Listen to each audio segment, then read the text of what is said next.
किस्सा कुर्सी का आपका स्वागत है। हम चर्चा कर रहे हैं मध्य प्रदेश, छत्तीसगढ़, राजस्थान और राजस्थान के साथ साथ तेलंगाना के विधानसभा चुनाव की।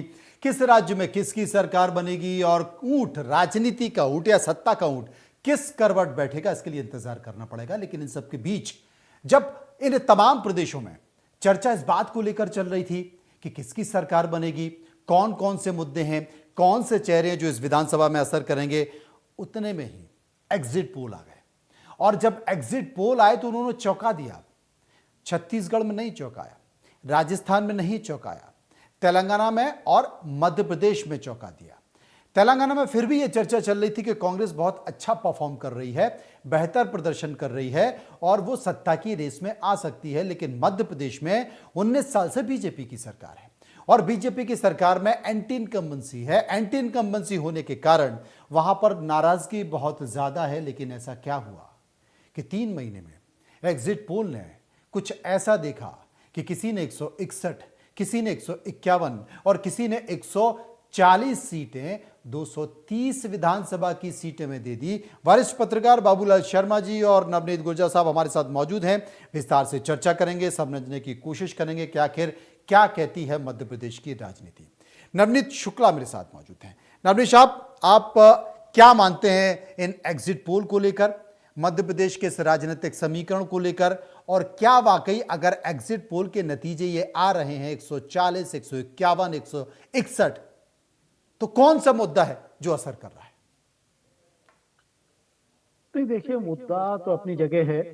एग्जिट पोल को लेके जो मुझे लगता है कि मैंने लंबे समय से जो देख रहा हूं मैं, कि सबसे बड़ी बात होती है कि इन तमाम जिन चैनलों के एग्जिट पोल आए हैं उनका सैंपल साइज क्या है, ये कोई जानकारी बहुत ज्यादा नहीं होती है। और एग्जिट पोल में जब सैंपल साइज का दायरा नहीं मालूम पड़ता तो बहुत सारी दिक्कतें हो जाती है। मैं सोचता हूँ कि मैंने पिछला एक सर्वे मेरे यहाँ देखा था जिसमें जो लोग टीम आई थी वो इंदौर में थी, दिल्ली से आई थी, और उनका सैंपल साइज था एक विधानसभा में कम से कम एक बूथ से 20 लोग लिए थे उन्होंने, करीब करीब 400 से 500 लोग उन्होंने एक विधानसभा से लिए थे। तो लगभग लगभग जो रिजल्ट दिखा तो मुझे लगा कि हाँ, ये हो सकता है। तो मेरा ये मानना है कि सैंपल साइज अगर व्यवस्थित है तो फिर वो 160 सीट आ रही हो, 180 आ रही हो, 200 आ रही हो, वो सही हो सकता है। और अभी मैं जो देख रहा हूँ कि मैंने पिछले दिनों एक सी वोटर का सर्वे भी देखा था कि लोकसभा की 514 सीट के लिए उन्होंने 9000 समथिंग कुछ लोगों का इंटरव्यू डाला था और उन्होंने कहा कि हमारा सैंपल साइज ये है। इसका मतलब ये हुआ कि एक विधानसभा में 4 लोगों से उन्होंने पूछा और उन्होंने पूरे देश भर की लोकसभा का आकलन निकाल दिया। इस प्रकार के सैंपल साइज होने से कोई सही रिजल्ट नहीं आते हैं। और बहुत सारी चैनल ऐसी हैं जो दिल्ली से ही बैठ के बात करती रहती है, फोन लगा लगा के, और वो अपना एक रिजल्ट बना लेती है। तो मैं ये इस प्रकार के जो आए हैं एग्जिट पोल जितने भी, उसमें बहुत ज्यादा तथ्यात्मक जानकारी मैं नहीं मानता हूँ कि बहुत ज्यादा आ रही होगी, पर फिर भी कहीं ना कहीं उसका असर तो दिखता है। पर इस बार का एग्जिट पोल ऐसा हो गया है कि इतनी होश पोश हो गई एग्जिट पोल के अंदर कि अब कल ही पता लग पाएगा कि चाय चल रही है वो इस एग्जिट बिल्कुल। काफी ग्रामीण क्षेत्रों में गया हूं तो जहां मैंने बात की है लोगों से, वहां मुझे ऐसा लगता नहीं, नाराजगी तो है, देखिए नाराजगी तो है, पर शिवराज को लेकर नहीं है।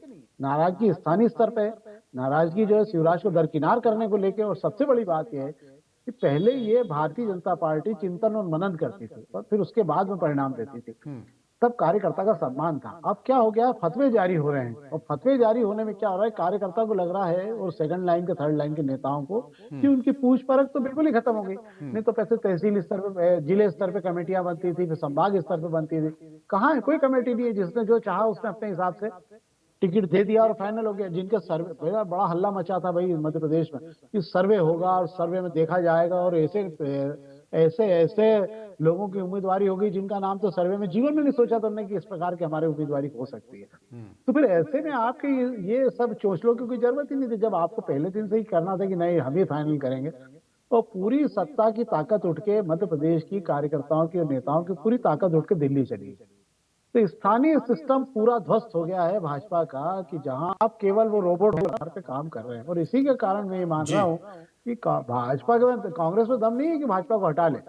भाजपा के ही कार्यकर्ता भाजपा को लेके आते हैं और बाद में वही सामान समेट के भाजपा के ले भी जाते हैं। ये आपने सही कहा कि भाजपा के कार्यकर्ता जो है वो जब नाराज हो जाते हैं तो भाजपा की स्थिति कुछ इसी तरह दिखाई देती है जैसे छत्तीसगढ़ में 2018 में दिखाई थी। बाबूलाल जी हमारे साथ मौजूद है। बाबूलाल जी, नवनीत शुक्ला बता रहे थे कि नाराजगी बीजेपी को लेकर नहीं, तमाम ऐसी बातें थी, कुछ ऐसे बिंदु थे जिनको लेकर नाराजगी थी, लेकिन कहीं ना कहीं दिल्ली से जो फतवे जारी हो रहे हैं, दिल्ली से जो लीडरशिप तय हो रही है, दिल्ली से जो चेहरे तय हो रहे हैं, दिल्ली से जो कमेटियां बन रही हैं, दिल्ली से जो प्लानिंग बन रही है, दिल्ली से चुनावी रणनीति बनती है, दिल्ली से ही नेता आते हैं। मतलब पहले मुरलीधर राव, उसके बाद फिर भूपेंद्र यादव आ गए, उसके बाद फिर अश्वनी वैष्णव आ गए, फिर उसके बाद नड्डा जी भी आए, फिर अमित शाह बैठकें लेने लगे, संभाग बाहर, ये तमाम तरह की चीज़ें थी।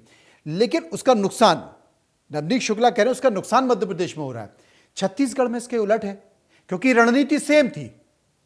वहां भी लीडरशिप ने चेहरा तय नहीं किया, वहां भी लीडरशिप ने प्रभारी बदला, प्रभारी के ऊपर प्रभारी, यानी कि वहां पर ओम माथुर थे, ओम माथुर के बाद मनसुख मंडाविया को भेज दिया, मंडाविया के बाद फिर अमित शाह ने कमान संभाली, देश के प्रधानमंत्री नरेंद्र मोदी को चेहरे के तौर पर आगे रखा, रमन सिंह को पीछे रखा, केंद्र से तमाम नए नए चेहरों को उतारा, जैसे मध्य प्रदेश में उतारा, कई सांसदों को चुनाव लड़ा।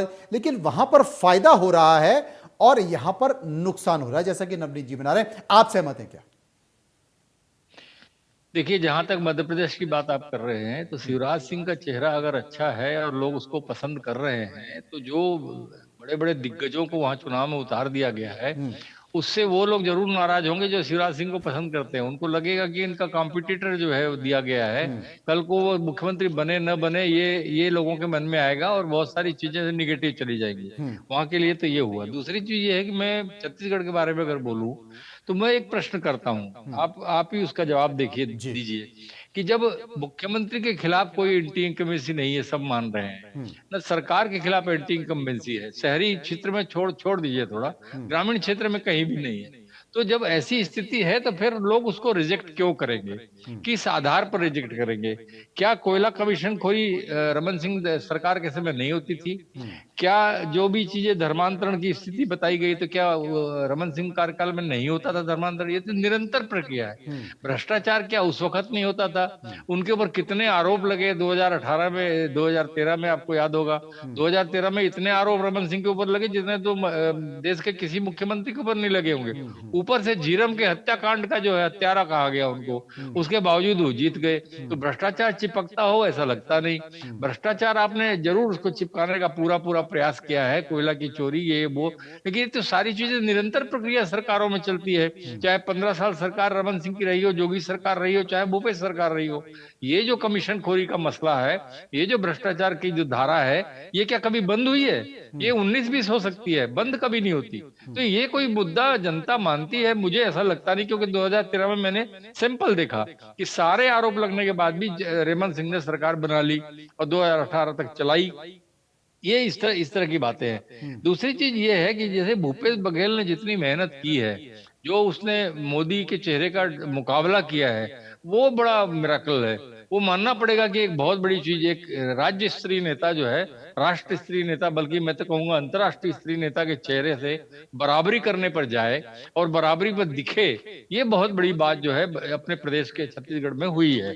उसके बाद जहां तक प्रश्न आता है कि आपने सांसदों को उतारा, यहाँ भी जैसे मध्य प्रदेश में उतारा, यहाँ भी सांसदों को उतारा, आपने कई ऐसे चेहरे बता दिए जो मुख्यमंत्री बन सकते हैं। तो ये स्थिति बनने पर जो है रमन सिंह पीछे दिखेंगे, मोदी का चेहरा आगे दिखा। आपने भाजपा की कोई गारंटी नहीं दी, आपने मोदी की व्यक्तिगत गारंटी दी। अब लोग विश्वास के मत डाले, मैंने लोगों के मन में ये आ गया, हम किस पर विश्वास करें? योजनाएं दोनों बराबर दे रहे हैं, तो योजनाएं लगातार समान दोनों के पास में है। अब विश्वास किसका करें? भूपेश बघेल का करें, जिसने उनको धान का पैसा दिया, रास्ता निकाल करके दिया। 2500 रुपए देने के लिए इन्होंने कह दिया था कि आप अगर आपने बोनस देंगे, तो आप बोनस देंगे तो हम आपको चावल नहीं खरीदेंगे, और अब ये बोनस देने को तैयार हो गए। तो जनता इस पर ऊहापोह में थी कि क्या हम मोदी सरकार, मोदी जी की बात पर विश्वास करें या इनकी बात पर विश्वास करें। तो उसमें आप अगर ग्रामीण क्षेत्र में जाएंगे तो पाएंगे कि भूपेश सरकार ने जो कहा वो हमको दिया, ये भावना जो है ग्रामीण क्षेत्र में देखी गई। और जो मोदी सरकार के विषय में, मोदी जी के विषय में जो है ग्रामीण क्षेत्र में एक बात है कि उन्होंने जो बातें कही वो की नहीं। न नौकरियां दी, 2 करोड़, न 15 लाख रुपए दिए, इस तरह की बातें वहां चलती हैं। तो ये फर्क जो है, विश्वास का मत किस तरफ पड़ा है, किसके प्रति विश्वास हुआ है, योजनाएं समान होने के बाद में विश्वास का मत पड़ा है, वो देखते हैं किसके पक्ष में गया है। इसीलिए और इलेक्शन मुझे में कहा ऐसा जा रहा लगता था, है, इसीलिए इलेक्शन में कहा जाता कि भूपेश है तो भरोसा है। और कांग्रेस के तमाम नेता दिल्ली पहुंचे कि साहब ये ठीक नहीं है, एक लाइन पे बात चल रही है और अगर सरकार बन गई तो आप हटा नहीं पाओगे, तो इसलिए उसको कांग्रेस है तो भरोसा करवा दिया गया। असल में खेल दोनों ही जगह दिल्ली से होता है। दिल्ली वालों का भी तो अपना खेल होता है ना, वो भी तो कठपुतली की तरह नचाना चाहते हैं। और ये दशकों से ये स्थिति चली आई है, चाहे बीजेपी हो कांग्रेस हो, वो कभी भी दिल्ली में बैठे लोग आला कमान वो रीजनल लीडर्स को ऊपर नहीं आने देते। नरेंद्र मोदी आ गए हैं लेकिन उनको भी बड़ी मशक्कत करनी पड़ी, उनको उसके लिए बहुत व्यापक प्लानिंग बनानी पड़ी। यहाँ एक और नरेंद्र मोदी प्रधानमंत्री का चेहरा बन रहे थे तो अडवाणी और तमाम लोगों ने शिवराज सिंह चौहान को प्रधानमंत्री का चेहरा, बेचारों को मतलब कहीं का नहीं छोड़ा होता। वो तो उनका भाग्य अच्छा है कि अभी भी मुख्यमंत्री पद पर हैं। एक चीज़ शुक्ला जी मैं आपसे जानना चाहता हूँ, क्योंकि बहुत सारे बिंदु बाबूलाल शर्मा जी ने बताए। अब लेकिन 161, 151, 140 अगर सीटें आ रही हैं तो अमित शाह तो कह चुके थे कि भाई शिवराज जी बगल में बैठे थे, शिवराज जी, पत्रकार ने सवाल पूछ लिया, उन्होंने कहा कि साहब शिवराज अभी मुख्यमंत्री और बाद में कौन मुख्यमंत्री होगा ये पार्टी तय करेगी। ये 19 साल के चेहरे को लेकर कहा गया था। शिवराज सिंह कोई छोटे नेता नहीं है, शिवराज सिंह चौहान कोई नरेंद्र मोदी से छोटे नेता नहीं है, बल्कि नरेंद्र मोदी जितने साल मुख्यमंत्री रहे शिवराज सिंह चौहान उससे ज़्यादा साल ही रह लिए। यह भी सच है कि शिवराज सिंह जी की लोकप्रियता मध्य प्रदेश में सबसे ज़्यादा बीजेपी के नेताओं में देखी जाए। बावजूद इसके रिपोर्ट कार्ड खुद पढ़ी गई और यह कहा गया कि यह अभी मुख्यमंत्री हैं, बाद में कौन होगा चुनाव के बाद यह पार्टी तय करेगी। यहां तक कि देश के प्रधानमंत्री नरेंद्र मोदी कई अपनी चुनाव में उन्होंने शिवराज सिंह चौहान का नाम तक नहीं लिया। और ऐसे में अगर 141 और ऐसे में 151 और 161 आ जाती है और दिल्ली से कई तमाम बड़े चेहरों को उतार दिया जाता है तो दिल्ली का नेतृत्व तो कहेगा कि हमारी रणनीति सफल हो गई। मानते हैं आप? नहीं, देखिए मुझे एक बात समझ में आती है, इतिहास हमेशा हमेशा अपने आप को दोहराता है। जो गलतियां आज नरेंद्र मोदी जी कर रहे हैं वही गलतियां इंदिरा गांधी ने भी की। इंदिरा गांधी के बाद इसके बाद जो ही गलतियां राजीव गांधी ने भी की। राजीव गांधी जी के टाइम पे अगर आपको याद होगा तो उन्होंने सारे छत्रपों को किनारे करके केंद्र की राजनीति से जोड़ने की कोशिश की। और परिणाम ये हुआ कि आंध्र में रेड्डी बंधुओं से मार खा गए वो, मध्य प्रदेश में अर्जुन सिंह को हटा के उन्होंने राज्यपाल बना दिया। तो राजस्थान में जो है जगन्नाथ पहाड़िया जैसे ताकतवर नेताओं को दरकिनार करने की कोशिश की और उसका परिणाम ये हुआ कि हमें वो उसके कारण कांग्रेस बहुत कमजोर हुई। और हमेशा ये होता आया है कि कांग्रेस के साथ में दिक्कत है कि कांग्रेस को केंद्र की राजनीति अलग बात है पर छत्रप ही जो है प्रदेश के वो जिता के लाते हैं। तो छत्रपों को मजबूत किया जाना चाहिए था और भाजपा ने इस बार गलती की। शिवराज सिंह चौहान के कद को छोटा करने के लिए जिस प्रकार का व्यवहार किया गया है केंद्र द्वारा वो दूसरों को नहीं, मतलब मैं सोचता हूँ कि शायद यहाँ के वो तमाम लोग जो शिवराज सिंह चौहान, आज भी प्रदेश के सबसे बड़े नेता के रूप में शिवराज सिंह चौहान को मानता हूँ क्योंकि उनकी हर जिले में पेंट है, हर जिले में पकड़ है। बाकी सब नेता जो है वो क्षेत्रीय नेता है, जितने भी लोग लड़ रहे हैं मैदान में, और सब संकट पे है इस बार। तो इसका मतलब ये हुआ कि शिवराज सिंह चौहान को जो दरकिनार करने का प्रयास किया मध्य प्रदेश में, उससे बहुत सारी आबादी और बहुत सारे कार्यकर्ता जो उनके साथ था वो धीरे धीरे स्प्लिट हो गया, नीचे से खसक गया।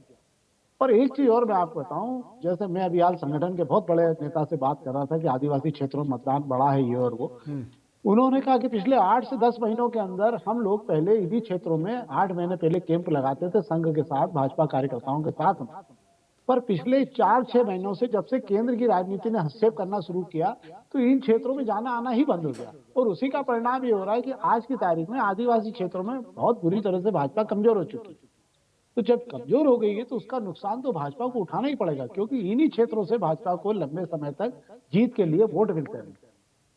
तो मुझे ऐसा लगता है कि मैं ये मान के चलता हूँ कि शिवराज सिंह चौहान को दरकिनार करने का, चाहे वसुंधरा जी को दरकिनार करने का, ये नुकसान तो खामियाजा उठाना पड़ेगा। पर इसके बाद भी देखिए लहर हमने रामचंद्र वहां भी देखी है, जब भगवान राम के मंदिर को लेके और जय श्री राम के नारे लगते थे लोग खुद बाहर निकल के आते, तो उस टाइम पे मैं मान सकता हूँ। पर आज आप कुछ भी नारा लगाते हैं लोग बाहर नहीं आ रहे हैं निकल के। लोगों का कोई रुझान नहीं। आपने कर्नाटक में जय हनुमान का नारा लेकर और अंगूठा लगाना, उसके बाद ही बटन दबाना, क्या हुआ? ना राम काम आए ना हनुमान काम आए। नहीं तो तो मैं ये मान के आपकी बातों से थोड़ी निराशा सी लग रही है। आपकी बातों को अगर गौर से देखा जाए, समझा जाए, तो ऐसा लग रहा है कि जो एग्जिट पोल नतीजे दे रहे हैं 150 के पार, 150 के आसपास, वो नतीजे लग नहीं रहे। कहीं कोई कंफ्यूजन है, क्योंकि मैंने भी तमाम मध्य प्रदेश के संपादक पत्रकारों से बात की, ब्यूरोक्रेसी से बात की, यहां तक कि पटवारी, आरआई, तहसीलदार, एसएचओ यानी कि टीआई, एसडीओपी, कई लोगों से बात की। उनका ये कहना है कि साहब ये तो बड़ा कंफ्यूजिंग है, ये समझ में ही नहीं आ रहा कि ये हो कैसे सकता है। निश्चित रूप से देखिए, हमने 160 वाली लहर भी देखी है मध्य प्रदेश में, कि हर कार्यकर्ता ये सब मैदान में दिखता था भाजपा का। आज मैं शहर में घूमता हूँ, सेकंड और थर्ड लाइन के तमाम नेता अपने घरों में दिखते हैं मेरे। वो नहीं कहीं, उनका कोई रुझान ही नहीं मेरे को दिखता है कि उनसे बात करो। पार्टी का काम है, पार्टी कर रही है, कोई चिंता मत करो। मतलब उनके चेहरे पे वो जो आग दिखती थी मेरे को, वो इस बार बिल्कुल भी नहीं दिख रही। तो मुझे ये समझ में आ रहा है कि कार्यकर्ता केंद्र की राजनीति के बहुत ज्यादा हस्तक्षेप और स्थानीय नेताओं को दरकिनार किए जाने से बहुत बुरी तरह से बिखर गया। और इस बार मैं कह रहा हूं आपसे, कार्यकर्ता मैदान में नहीं आया है। भाई कितना भी कोई सर्वे लगा ले, 160 170, मैं तो कतई नहीं मानता हूं कि इतनी सीटें आने की स्थिति है। एक तरफ ये दावे कर रहे हैं और दूसरी तरफ स्थिति ये है कि 120 के लिए भी भाजपा के नेता मानने को तैयार नहीं है कि 120 के लगभग आ जाए, वही बहुत है हमारी सीटें। बिल्कुल आपने सही कहा, क्योंकि ज़्यादातर नेता ये कह रहे हैं कि अगर सर्वे में 120 125 सीटें मानी जाती तो हम यकीन कर लेते, क्योंकि हम भी ये मान रहे हैं कि 120 125 के आसपास आ जाएंगी। वही स्थिति कांग्रेस की है, कांग्रेस भी ये मान रही है कि 120 125 स्थिति आ जाएगी। तो शुरुआती दौर में जो बाबूलाल शर्मा बता रहे थे कि जो स्थिति छत्तीसगढ़ में है वही स्थिति मध्य प्रदेश में, इसके उलट नहीं है, वहां भी कांटे की टक्कर है। लेकिन ये सर्वे आने के बाद, एग्जिट पोल आने के बाद एक कंफ्यूजन सा क्रिएट हो रहा है कि क्या वाकई इतनी ऐसी स्थिति हो सकती है, और अगर ऐसी स्थिति है तो फिर क्या फ्रीबीज की राजनीति देश में आगे बढ़ेगी। बाबूलाल जी हमारे साथ हैं। बाबूलाल जी, अगर चूंकि ये एक लिटमस टेस्ट है, ये परीक्षण अरविंद केजरीवाल ने किया, दिल्ली में किया, बीजेपी ने पूरा एरी चोटी का जोर लगा दिया, देश के प्रधानमंत्री, केंद्रीय नेता, राज्यों से मुख्यमंत्री बुला लिए गए, लेकिन वो अरविंद केजरीवाल को पर विजय प्राप्त नहीं कर पाए। और एक बार नहीं, 2 बार उसने परास्त किया और बड़ा अच्छे से परास्त किया। लेकिन ऐसी स्थिति बावजूद भी अब सभी राज्य, जो राजनीतिक पार्टियां, जो सरकारें फ्रीबीज का विरोध करती थी, उन्होंने भी अब ये सिस्टम अडॉप्ट कर लिया। डायरेक्ट सीधा पैसा खाते में, चाहे वो किसानों के खाते में डाला जा रहा है, लाडली बहनों के खाते में डाला जा रहा है, छत्तीसगढ़ में महतारियों के खाते में डाला जा रहा है, या कांग्रेस कहती है कि गारंटी के 3000, हम बेरोजगारी भत्ते के 3000 रुपए देंगे। तो ये जो स्थिति है, मान लिया जाए कि आप करप्शन करो, आप भ्रष्टाचार करो, आप कार्यकर्ताओं की पूछ परख मत करो, आप अपने मन की चलाओ, और चुनाव के ठीक 6 महीने पहले आप धड़ाधड़ फ्रीबीज की घोषणा करो, अकाउंट में पैसे डालो और चुनाव जीत जाओ। ये लोकतंत्र के लिए कितना खतरनाक है। देखिए, फ्री बीज के तो मैं व्यक्तिगत रूप से खिलाफ हूँ, लेकिन उसके पक्ष, इस बात के पक्ष में हूँ कि जो जरूरतमंद है, जिसको वाकई में फ्री बीज की जरूरत है, जिसके पास कोई साधन संपन्नता नहीं है, उनको आइडेंटिफाइड करके जो है उनको मदद की जानी चाहिए, इसके पक्ष में हूँ। लेकिन ये जो माने एकदम बांट देना, सबको देना है हमको, इस तरह की जो बातें हैं उसके मैं खिलाफ हूँ। एक चीज तो ये है। दूसरी चीज ये है कि जो तरीका अपनाया जा रहा है, आखिर आप ये पैसा लाएंगे कहाँ से? आप घुमा फिरा के उसी के सर पे ब्याज चढ़ाएंगे, आप कर्ज लेंगे, ये फ्री बीज देने के लिए कर्ज लेंगे, कर्ज बढ़ता चला जाएगा, आखिर किसके ऊपर आएगा कर्ज? कर्ज प्रदेश की जनता के ऊपर ही तो आएगा ना। तो आपके एक आदमी के निर्णय से या कुछ 10 15 25 आदमियों के निर्णय से पूरी प्रदेश की जनता पर कर्जा बढ़े और उनको मुफ्त में खाने को मिल जाए तो उतने में वो खुश हो जाए, लेकिन वो ये न देखें कि अप्रत्यक्ष रूप से हमारे सर पर कितना खतरा मंडरा रहा है, भविष्य में हमारे साथ क्या हो सकता है, वो सारी चीजें को गौण कर दिया जाए। ये तो ठीक नहीं है। इसलिए जो है ये सब चीजें नहीं होनी चाहिए। जहाँ जरूरी है वहाँ हो। निश्चित रूप से जो है हाईकमान का, जहाँ तक प्रश्न है हाईकमान के बारे में आप जो बात कर रहे थे, हाईकमान के हस्तक्षेप का कार्यकर्ता पर बड़ा असर पड़ता है। देखिए, कार्यकर्ता जो है स्थानीय नेताओं से जुड़ा हुआ होता है। कार्यकर्ता कोई मोदी जी से जुड़ा हुआ नहीं है, कार्यकर्ता कोई अमित शाह से जुड़ा हुआ नहीं है, कार्यकर्ता कोई मांडविया जी से जुड़ा हुआ नहीं है। कार्यकर्ता जुड़ा है रमन सिंह से, अरुण साव से, स्थानीय नेताओं से। तो कार्यकर्ताओं पर अगर कहीं से ऊपर से कहीं दबाव रहेगा किसी काम का, तो उसके मन को फीकापन आ जाता है और उस वजह से जो है प्रभाव पड़ता है। आप किस तरीके से ये एग्जिट पोल ला रहे हैं, मैं तो समझ ही नहीं पा रहा हूँ कि आखिर एंटी इनकम्बेंसी सरकार के खिलाफ नहीं, मुख्यमंत्री के खिलाफ नहीं, सारे काम सही सही जा रहे हैं। 19-20 हर योजना में होता है। रमन सिंह के समय भी जितनी योजनाएं थी पूरी की पूरी थोड़ी पूरी हो जाती थी, कुछ परसेंटेज नुकसान भी होता है। कुछ बड़े काम जब होते हैं तो छोटा बहुत गलतियां भी होती हैं। तो वही गलतियां इस सरकार में भी हो रही है, वही गलतियां रमन सरकार में भी होती थी। उसमें इतनी नाराजगी किस बात की आई है? सरकार के खिलाफ कौन सी चीज ऐसी है जिसके खिलाफ जाएगी जनता? भ्रष्टाचार, जहां तक प्रश्न मैंने आपको बताया कि भ्रष्टाचार जो है वो निरंतर चलने वाली प्रक्रिया होने की वजह से जनता उस पर बहुत ज्यादा, आप बताइए ना, कौन सी सरकार आ गई या मोदी सरकार आ गई तो देश में भ्रष्टाचार खत्म हो गया, या भ्रष्टाचार होगा ही नहीं, या भ्रष्टाचार एकदम निश्चित एक लिमिट में हो गया या नियंत्रण हो गया? कहीं ऐसा हुआ है क्या? तो ये सारी चीजें जो है, आपने बताया केजरीवाल दूसरी बार जीत गए। क्यों जीत गए? केजरीवाल निश्चित रूप से इसलिए जीत गए क्योंकि उनके पास में वो ईमानदारी की ताकत का एक जो ऑरा था वो काम कर रहा था। लोगों को लग रहा था कि ये कर रहे हैं काम, अच्छा काम कर रहे हैं। तो जो सरकार अच्छा काम कर रही है, जिस सरकार की योजनाओं से वो खुश है जनता, उसको क्यों गिराएगी? ये सोचते हैं। तो उस आधार पर हमको लगता है कि कहीं ना कहीं जो कांग्रेस यहाँ पर गेन करेगी और सरकार बनाने की स्थिति में आएगी। सरकार बनने की स्थिति में आएगी। हमारे साथ नवनीत हैं। मैं आपसे पूछना चाहता हूं कि आप मानते हैं कि मध्य प्रदेश में भ्रष्टाचार एक बड़ा मुद्दा हो गया था, भले ही कांग्रेस उसे मुद्दा ना बना पाई हो, लेकिन जनता के बीच था। एक प्रशासनिक व्यवस्था होती है, उस प्रशासनिक व्यवस्था को लेकर नाराजगी पब्लिक के बीच थी, जो जो जो विधायकों में भी देखी गई, सांसदों में भी देखी गई। उनको लेकर तो एंटी इनकम्बेंसी है, इसलिए तमाम नरोत्तम मिश्रा जैसे बड़े नेता संकट में हैं। कई जो दिल्ली से जिन नेताओं को लड़ाया गया वो भी करीब करीब आधे नेता संकट में हैं। तो आप मानते हैं कि व्यवस्थाओं के जो गुस्सा है, वो व्यवस्थाओं का गुस्सा जनप्रतिनिधियों पर इस बार पब्लिक ने खूब निकाला है? देखिए, ऐसे 2-3 चीजें जो मुझे समझ में आ रही है। एक, जैसे आपने फ्री बीज का भी कहा, तो फ्री बीज वाले मामले में इतना सोचता हूँ शायद दुनिया की सबसे बड़ा सब्सिडी का मामला हो गया है। 11.5 लाख करोड़ पर 2 दिन पहले कैबिनेट की बैठक में प्रधानमंत्री ने 11.5 लाख करोड़ का बजट जो है ये फ्री के रेवड़ी बांटने को लिए उसके लिए रखा है, प्रावधान रखा है। अनाज भले ही नहीं होगा, पर ये रुपए से आप खरीद के बांटोगे अनाज। 11.5 लाख करोड़ का मतलब होता है कि देश भर में 11.5 करोड़ लोगों को दिए जाने, रोजगार दिए जाने वाले अवसर की हत्या हो रही है। अब सवाल उठता है कि मध्य प्रदेश में भ्रष्टाचार के मुद्दे का, तो देखिए कांग्रेस के साथ दिक्कत ये है कि कांग्रेस का, मैं ये मानता हूं कि कांग्रेस कोई पार्टी नहीं है। कि पार्टी नहीं, कांग्रेस एक भीड़ है, इसका कोई चरित्र नहीं। कभी इधर भीड़ चली जाती, कभी भीड़ उधर चली जाती, कोई संगठन या इनका सब कुछ नहीं। ये चुनाव जो पहले समय से 140, 135, 40 सीटों पर कांग्रेस दावा कर रही थी और दिख रहा था लोगों को, आखिरी के 10 दिनों में पूरा चुनाव ही बिखर गया कांग्रेस में। जहां भाजपा ये मान के चल रही थी कि आखिरी की गेंद पे भी 6 रन निकालने के चक्कर में उन्होंने अपनी पूरी ताकत लगा दी। मतलब नरेंद्र मोदी जी से लेके नड्डा जी से लेके कौन ऐसा नेता होगा जो इन 5-7 दिनों में एक एक सभा के लिए, मैं 170 सभाएं तो शिवराज सिंह चौहान खुद ले चुके। पर कमलनाथ से लेके दिग्विजय सिंह से लेके तमाम नेता जो हैं, ये कहीं से कहीं तक मैदान में नहीं दिखे। आखिरी के 10 दिनों में इनके हाथ से पूरा का पूरा चुनाव ही निकलता जा रहा था और दिख रहा था कि तमाम दिग्गज कार्य नेता जो मैदान में हैं कांग्रेस के, वो सब संघर्ष कर रहे हैं इस समय और अपने दम पे मैदान में लड़ाई कर रहे हैं। और इसी के कारण जो है ये पूरा चुनाव जो है संदेह की स्थिति में आ गया। और जो आपके एग्जिट पोल थे उनमें कंफ्यूजन पैदा होने लगा। कुछ लोगों ने शायद पहले किया होगा तो माहौल उनको कमजोर लगा, कुछ लोगों ने बाद में किया तो उनको कांग्रेस भाजपा मजबूत दिखती गई और धीरे धीरे भाजपा ने यहाँ गेन किया। भाजपा यहाँ कमजोर स्थिति से सुधारती चली गई अपने आप को, और कांग्रेस बात को सुधारने के मान रहे हैं बाद कि भी जो है 5-6 अपने महीने आप को पहले लेकर स्थिति खराब थी, यानी कि अगर 5-6 महीने पहले स्थिति खराब थी तो ये मान लिया जाए कि नाराजगी शिवराज सिंह चौहान की सरकार को लेकर थी, उनकी सरकार की कार्य प्रणाली को लेकर थी, तभी तो हालत खराब थी।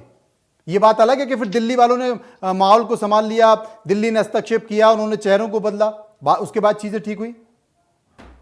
नहीं, निश्चित रूप से चेहरों को बदलने से नहीं था। जो लोग इस मध्य प्रदेश में शिवराज सिंह चौहान, देखिए शिवराज सिंह चौहान वो व्यापम घोटाला हुआ, तत्काल जांच के आदेश दिए, जो भी हुआ उसको लेके उनको लेके एक सद्भावना। देखिए प्रशासनिक क्षमता और मुख्यमंत्री शिवराज सिंह चौहान का चेहरा जो है वो संवेदनशील मुख्यमंत्री के रूप में बना रहा। वो लाडली बहनाओं के लिए रहा, उनको लेके उनकी सारी योजनाएं जो थी बहुत निचले स्तर पर रही। तो जिन लोगों को लाभ मिलता था वो शिवराज सिंह चौहान को मामा भैया सब मानने लगे थे। ऐसी स्थिति में केंद्र के लोग जो राजनीति करने लगे, तो जिस प्रकार से शिवराज सिंह चौहान धीरे धीरे किनारे होते चले गए, उसके कारण ही भाजपा का नुकसान हुआ। अगर शिवराज सिंह चौहान के चेहरे को सामने रख के चुनाव लड़ा जाता तो मैं नहीं मानता हूं कि इतनी एंटी इनकम्पेंसी का आपको नुकसान देखने को मिलता। आज भी 90 सीटों पे तो भाजपा अपने आप में मजबूत है ही ना, जो दिख रही है कि हर हाल में जीतेगी। बहुत बहुत शुक्रिया करेंगे नवनीत शुक्ला जी का, बहुत बहुत शुक्रिया करेंगे बाबूलाल जी का जो हमारे साथ बने रहे, जिन्होंने विस्तार से चर्चा की और ये बताने की कोशिश की कि मध्य प्रदेश के तमाम वो कौन से फैक्टर हैं, चाहे वो एग्जिट पोल के हों, चाहे वो चुनाव के हों, चाहे वो चुनावी सभाओं के जो इस विधानसभा चुनाव में उठाए गए, और वो क्या असर करेंगे ये साफ होगा 3 तारीख को यानी कि कल। फिलहाल एक छोटा सा ब्रेक।